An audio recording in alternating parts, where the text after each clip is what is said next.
তুমি মহিলা, তুমি জানো না তোমার স্বামী আজকে 12 বছর বিদেশে, একটা একটা টাকা, একটা একটা রিয়াল জমাইবার জন্য তাকে কি পরিমাণ ঘাম জড়াইতেছে। এমন কষ্টের জমানো বিদেশের টাকা বেচারা বুকে বাইন্দা বাড়িতে পাঠাইছে। তুই বেডি বাজারে বাজারে ঘুরে ঘুরে বেপরদা, তুমি বাজারে ঘুরে ঘুরে এই টাকা অনাদরে হিসাব ছাড়া স্বামীর এই কষ্টের টাকাগুলো শেষ করে দিতেছে। হাই মহিলা, কি করলো? নিজের আখেরাতটাও বরবাদ করলা, স্বামীর এই কষ্টের টাকাটাও নষ্ট করল। মাল এটার দাম হইতো না 30 টাকা।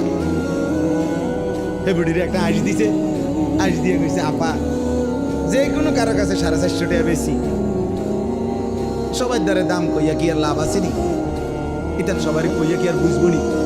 আমনে যেহেতু বুঝের মানুষ, আমনে 50 টাকা ছাড়, 400 টাকা আপার লেগে ছাড়, ছাড় দাম হইলো 5 টাকা, আপনারা ধরাই দিছে 350 টাকা। মালের দাম হতো না 30 টাকা। ব্যাগ কোলাফায় ঠিকই চা খাইয়া বেড়ার লগে কথা টথা বলে সুন্দর মাল নিয়ে